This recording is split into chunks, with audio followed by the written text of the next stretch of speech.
I don't think anyone can argue that the Demons of Chaos and Daniel himself are some of the biggest letdowns in all of Warhammer 3. In theory, he sounds pretty cool as a build your own demon that can unleash the full power of all 4 of the Chaos Gods. In reality, he's an action figure that looks cool but is actually a pretty useless lord with some extremely shallow mechanics. The Godslayer Overhaul is aiming to fix some of that, so let's see if it does the job. Also, this video is sponsored by Holy Energy, but more on that later.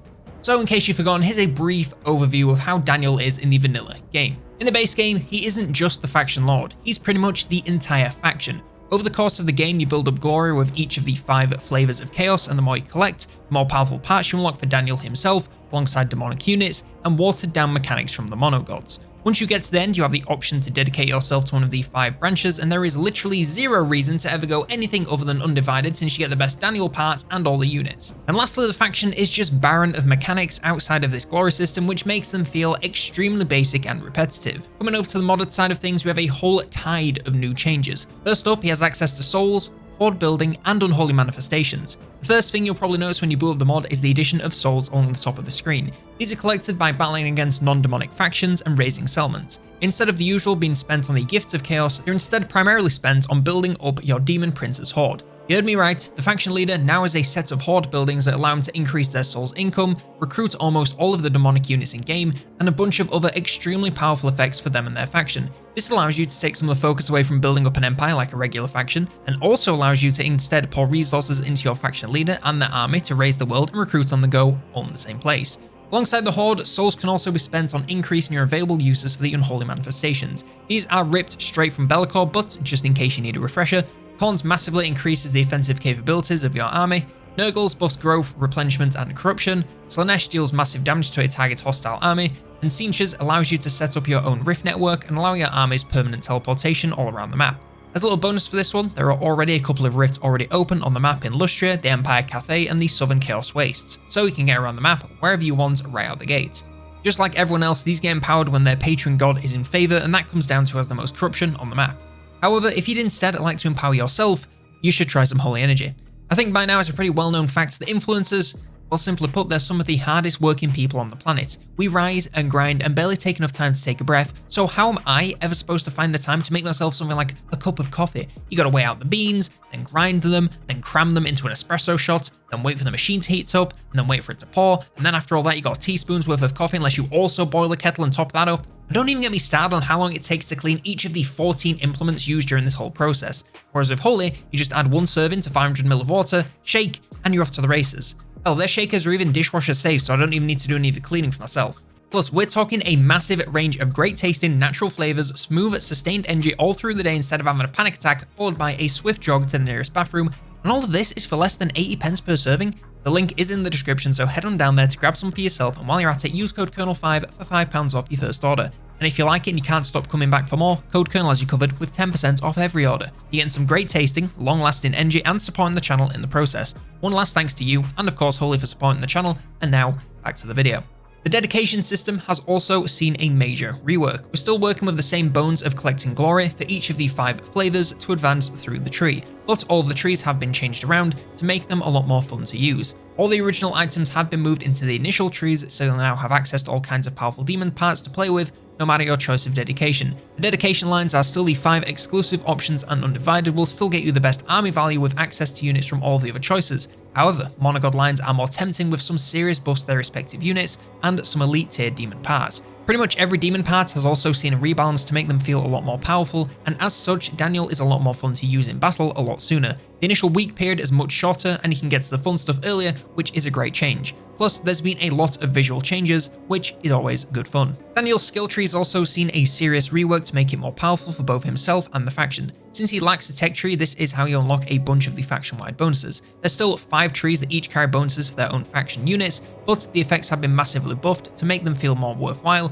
instead of you feeling like you need to spend 20 points in each line to get any effect. You still do have to commit to a certain branch of chaos to get to the really good stuff, but alongside the changes to the dedication, you're a lot more encouraged to do that anyway, so doing both at the same time will yield some pretty terrifying results. And lastly, alongside his already massive roster of demons, Daniel can now make use of the units of Chaos Undivided, both demons and otherwise. These can all be recruited from settlements rather than his horde, but it gives you a lot more options when building up your armies. Alongside this, he can also make use of unit upgrades from the Warriors of Chaos. This allows him to upgrade units to those of a higher tier once they've collected enough XP, and it works for pretty much every unit that has multiple tiers, demon or mortal. These may seem like things that should be in the game by default, and to that I say, yeah, pretty much, but they're here now, so rejoice, I guess. Now let's wrap up by giving this mod somewhat of a review. I want to start by saying that this mod is a great update to a truly terrible faction. Demons of Chaos in vanilla are just a bad faction down to the bones, and it will take a huge number of changes to get them to their full potential. This mod is a great update and makes the faction playable, but in my opinion there's still a number of things that could be changed to make them feel great.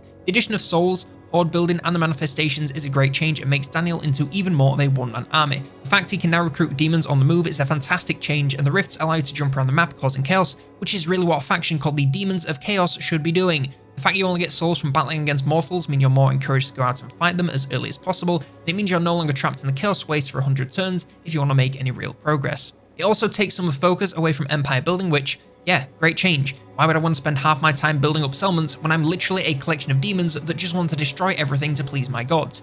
This is more so a problem that all of the chaotic factions share with the exception of the Warriors of Chaos, but that's not really the topic of the video. The changes to both the dedication and skill trees are all around wins. You are very clearly meant to commit to the bit and go all in with one of the branches of chaos to get every last drop of value you can out of them. If you combine the endgame effects of both a dedication and skill line for the same branch, you'll end up with some truly insane armies with the number of buffs. Now sure, you can build each of them up at the same time, but a jack of all trades is always a master of none, so you're leaving value on the table if you refuse to commit. One change I would like to see is the stopping of glory collection when you dedicate to one of the 5 branches. I get why this is a good idea in theory, but all it means is I get to this point and be ready to dedicate, but I'll still want to spend a bunch of turns getting everyone else to the same tier so I don't miss out on any of the useful effects. Just let us collect glory up to the dedication amount no matter what happens, otherwise it just makes the dedication decision a bit of a farce. Lastly, the addition of undivided units and unit upgrades. Like I said, both great changes that should be in the game by default. Why would the Demons of Chaos Undivided be missing undivided units? I don't know, but they aren't anymore, so that's great. Unit upgrades is honestly something I wish every faction had access to, so I'll never be unhappy with that. Now, for the things I'd like to see changed. First of all, just let other Demon Prince Lords use the demon building mechanic. They don't need their own dedication line or anything like that, just let them pull from the same pool of parts. Oh, I don't know, like the item system we literally already have for every other lord and hero in the entire game. I don't get why you wouldn't do this, as over the course of the game, you unlock all of these cool items and will only ever use a handful of them, and once you reach the end game, almost all of them will sit unused for the rest of the game. On that note, Jesus, this UI is just so hard to pass once you unlock all the items. We talked a lot about Daniel on a recent Old Grumblers episode with Sotek, but instead of unlocking them once, just make it into a shop like the Forge, where you can spend glory to get that part and keep your inventory clear by recycling old ones back to glory. This makes it much easier to use the UI and means you can grind glory to buy your favorite item for each of your demon princes. You can even make it so some of the endgame parts are legendary and can only be used by one lord at a time, and the system is vastly superior to what we have now.